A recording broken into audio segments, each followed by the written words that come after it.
नमस्कार, मी पूनम तुमचं पूनम बेसिक रेसिपीजमध्ये खूप मनापासून स्वागत करते। तर आज आपण वटसावित्री पौर्णिमा विशेष व्हेज थाळीची रेसिपी बघणार आहोत। किंवा तुमच्याकडे काही स्पेशल ओकेजन असेल, काहीतरी वेगळं खाण्याची इच्छा झाली तर तुम्ही झटपट कुकरचा वापर करून ही व्हेज थाळी बनवू शकता, ज्यामध्ये आपण झटपट कुकरमध्ये जीरा राईस, दाल तडका, त्यानंतर झटपट होणारे कुकरमध्ये छोले बनवले आहे। त्याचबरोबर अगदी मस्त झणझणीत चवीची बटाट्याची ठेच्यावाली बटाट्याची सुकी भाजी, आमरस आणि टम्म फुगलेल्या पुऱ्या आणि पापड तळलेले आहे।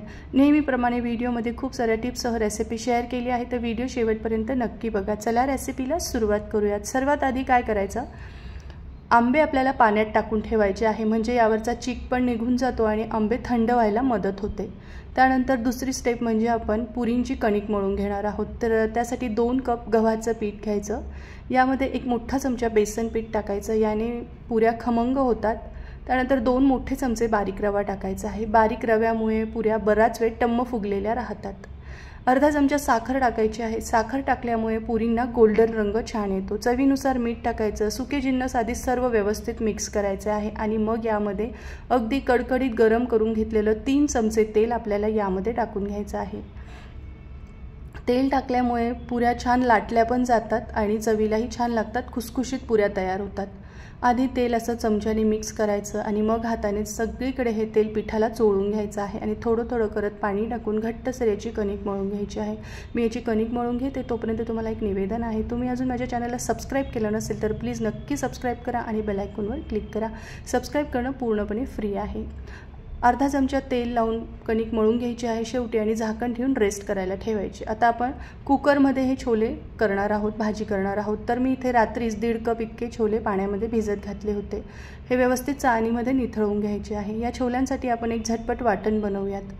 तर मिक्सरच्या छोट्या भांड्यात 8 ते 10 लसणीच्या पाकळ्या, 1 इंच आल्याचा तुकडा, त्यानंतर 1 मीडियम आकाराचा कांदा रफली चॉप करून टाकायचा आणि 2 मीडियम आकाराचे टोमॅटो रफली चॉप करून टाकायचे आहे।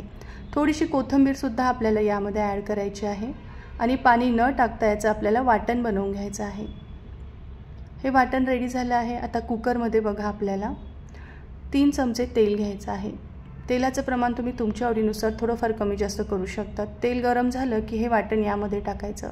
अगदी तेल सुटेपर्यंत आपल्याला वाटण या ठिकाणी परतवायचं, हे लक्ष असू द्या। त्यामुळे असं अर्धवट झाकण ठेवायचं आणि मध्ये असं झाकण उघडून हे वाटण आपल्याला बघत राहायचं आहे, चाळून घ्यायचं आहे।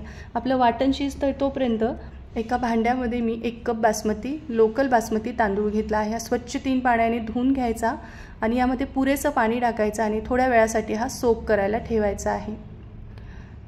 त्यानंतर बघा एकीकडे आपलं वाटण सुद्धा व्यवस्थित शिजलेलं आहे। आपण झाकण उघडून बघूयात। अर्धवटच झाकण ठेवायचं आहे। छान तेल सुटलं आहे वाटणाला। आता आपण यामध्ये सुके मसाले टाकणार आहोत। तर 1 चमचा मी या ठिकाणी लाल तिखट टाकला आहे।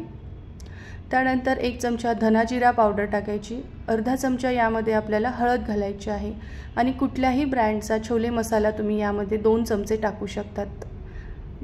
छोले मसाला नसेल तर 1 चमचा गरम मसाला ॲड केला तरीही चालेल। पुन्हा मसाले सुद्धा अगदी तेल सुटेपर्यंत परतवून घ्यायचे आहे। इथे महत्त्वाची स्टेप आहे, मसाल्याचा कच्चापणा जास्तोपर्यंत परतवणं गरजेचं आहे, त्यामुळेच या भाजीला खमंगपणा येतो। त्यानंतर लो टू मीडियम फ्लेमवर 2 मिनिटांसाठी हे छोले चांगले परतवून घ्यायचे आणि मग यामध्ये आपल्याला साधारण 1.5 ग्लास इतकं पाणी टाकायचं आहे। याला चांगलं मिक्स करून घेऊयात आणि आता चवीनुसार यामध्ये मीठ टाकायचं आहे। लगेचच ढवळून घ्यायचं आहे आणि एक हाय फ्लेमवर आधी उकळी आणायची आहे। स्टीलचा कुकर वापरत असाल तर नेहमी एक लक्षात ठेवा, टाकलेल्या पदार्थाला नेहमी उकळी येऊ द्या आणि मग कुकरचं झाकण लावा। कुकरचं झाकण लावताना सुद्धा शिट्टी काढून घ्यायची, आधी झाकण लावायचं आणि शिट्टी लावून घ्यायची आहे। आता याची शिट्टी लागली की 5 ते 6 शिट्ट्या आपल्याला मीडियम फ्लेमवर करून घ्यायच्या आहे। आता आपण कुकर लावून घेणार आहोत जीरा राईस आणि दाल तडक्यासाठी। तर कुकरच्या मोठ्या भांड्यामध्ये मी सोक केलेला बासमती तांदूळ 1.5 कप पाणी टाकलेलं आहे। 1 कप बासमती तांदळासाठी 1.5 कप मी पाणी घेतलं आहे।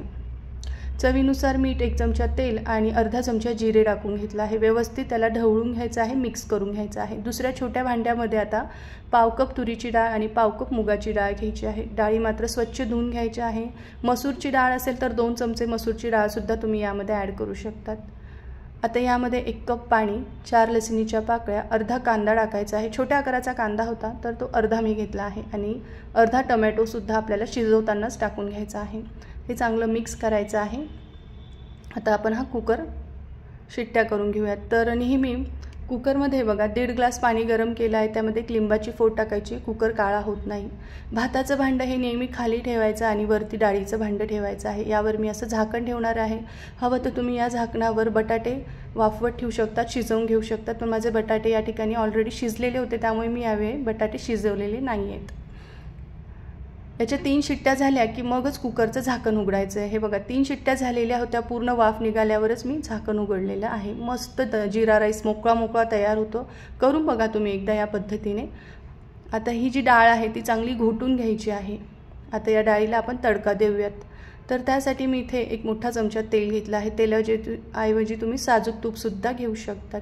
यामध्ये पाव चमचा जिरं, पाव चमचा मोहरी आणि पाव चमचा हिंग घालायचा आहे। त्याचबरोबर 1 बारीक चिरलेली हिरवी मिरची टाकायची। त्यानंतर 1 चमचा बारीक चिरून घेतलेला लसण टाकला आहे। लसणाला छान गोल्डन रंग आला की जो अर्धा राहिलेला कांदा होता बारीक चिरलेला तो टाकायचा। 2 सुक्या लाल मिरच्या आणि अर्धा टोमॅटो टाकलेला आहे बारीक चिरून। छान कच्चापणा जास्तोपर्यंत हे पदार्थ परतवून घ्यायचे आणि मग यामध्ये आपल्याला पाव चमचा हळद टाकायची आहे, पाव चमचा लाल तिखट, अर्धा चमचा गरम मसाला टाकायचा आहे आणि घोटून घेतलेलं डाळचं वाटण आपल्याला यामध्ये टाकून घ्यायचं आहे। आवश्यकतेनुसार वरतून यामध्ये पाणी टाका। तुम्हाला कितपत हा दाल तडका घट्ट पातळ हवा त्यानुसार पाण्याची क्वांटिटी करू शकतात। चवीनुसार यामध्ये आपल्याला मीठ टाकून घ्यायचं आहे। सुरुवातीला हाय फ्लेमवर 1 उकळी आणून घ्यायची आहे। उकळी आली की चांगलं गॅस कमी करायचा। मग यामध्ये आपल्याला अर्धा चमचा भाजून घेतलेल्या कसुरी मेथीची पावडर, थोडी कोथिंबीर टाकायची आणि मंद आचेवर हे वरण किंवा हा दाल तडका 10 मिनिटांसाठी अर्धवट झाकण ठेवून आपल्याला उकळून घ्यायचा आहे। तर या ठिकाणी आपला दाल तडकासुद्धा रेडी झालेला आहे, मस्त खमंग तयार झालेला आहे। आता आपण छोल्यांचा कुकर बघूयात। तर पूर्णपणे 6 शिट्ट्या झाल्या होत्या आणि पूर्ण याची वाफ निघाली आहे। हे बघा अगदी मऊसूत या ठिकाणी छोले शिजले आहे। जर थोडेही छोले कच्चे असतील तर अजून तुम्ही 1-2 शिट्ट्या करून घेतल्या तरीही चालेल। 1.5 चमचा भाजून घेतलेली कसुरी मेथीची पावडर मी यामध्ये टाकली आहे। तर या ठिकाणी आपले छोलेसुद्धा रेडी झाले आहे। आता आपण बटाट्याची ठेच्यावाली सुकी भाजी करणार आहोत। तर यासाठी 5 ते 6 हिरव्या मिरच्या, मूठभर बारीक चिरलेली कोथिंबीर, थोडीशी कढीपत्त्याची पानं घेतली आहे, 8-10 लसणीच्या पाकळ्या आणि 1 इंच आल्याचा तुकडा घेतला आहे। आलं अवश्य टाका, त्यामुळे याला चव खूप छान येते बटाट्याच्या भाजीला। तर ठेचा आपला रेडी झालेला आहे। आता कढईमध्ये 2 चमचे तेल गरम करायचं। यामध्ये अर्धा चमचा मोहरी, पाव चमचा जिरं घालायचं आहे आणि तयार करून घेतलेला सर्व ठेचा टाकायचा आहे आणि चांगला खरपूस होईपर्यंत मात्र आपल्याला हा ठेचा परतवायचा आहे। यामध्ये पाव चमचा हिंग पण घातलेला आहे मी। ठेचा छान परतवला गेला की यामध्ये फक्त थोडीशी हळद घालायची, पाव चमचा इतकी, आणि थोडंसं मी पाव चमचा इतकं धना पावडर टाकली आहे। छान परतवले गेले खरपूस की मग यामध्ये चवीनुसार मीठ टाकायचं आहे। आता बघा माझ्याकडे ऑलरेडी आधीच उकडवलेले अर्धा किलो बटाटे होते, ते मी असे उकडवून सोलून घेतलेले आहे आणि चांगले परतवून घ्यायचं आहे। यावर आता आपल्याला 1 वाफ काढायची आहे। यामध्ये थोडीशी बारीक चिरलेली कोथिंबीर मी ॲड केली आहे। तर इथे आपली ठेच्यामधली झणझणीत मस्त चविष्ट बटाट्याची सुकी भाजीसुद्धा रेडी झाली आहे। आता जे आपण आंबे पाण्यामध्ये टाकले होते ते स्वच्छ धुवून घेतले आहे आणि आता त्याचं पिलरने त्याचं वरचं जे साल असतं ते मी काढून घेणार आहे, किंवा तुम्ही चाकूच्या साहाय्यानेही काढून घेऊ शकतात वरचं साल। तर सर्व आंब्यांची साल छोटे तुकडे करून मिक्सरच्या मोठ्या भांड्यात टाकले आहे। यामध्ये आवश्यकतेनुसार साखर टाकायची आहे आणि मिक्सरवर हा आंब्याचा रस फिरवून घ्यायचा आहे। एका बाउलमध्ये काढायचा आणि फ्रीजमध्ये गार करायला ठेवायचा, म्हणजे जेवणापर्यंत हा मस्त थंडगार आपल्याला खायला मिळतो। एकीकडे मी तेलसुद्धा गरम करत ठेवलेलं होतं। यामध्ये आता मी थोडेसे पापड तळून घेणार आहे। याऐवजी तुम्ही कुठल्याही भज्यासुद्धा तयार करू शकता, जसे की कांदा भजी, बटाटा भजी बनवू शकतात किंवा मिक्स व्हेज भजीसुद्धा बनवू शकतात। पण मी या ठिकाणी 2 प्रकारचे पापड तळून घेतलेले आहे। ते तळले गेले की लगेचच आपल्याला पुऱ्या करायला घ्यायच्या आहे। कणिकसुद्धा आपली छान मुरलेली आहे, ती पुन्हा एखाद्या मिनिटासाठी चांगली मळून घ्यायची आहे। अर्धा चमचा तेल लावायचं आणि मळून घ्यायची आहे। पुऱ्या करताना सांगितलेल्या टिप्ससुद्धा खूप छान आहे, करून बघा तुम्ही या पद्धतीने पुऱ्या।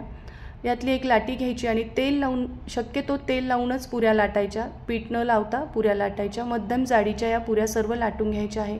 कडकडीत तेल गरम करायचं, तेलामध्ये पुरी टाकली की असं झाऱ्याने वरतून असं तेल सोडत जायचं। एक साईड हिची गोल्डन झाली की दुसरी साईड पलटून तळून घ्यायची।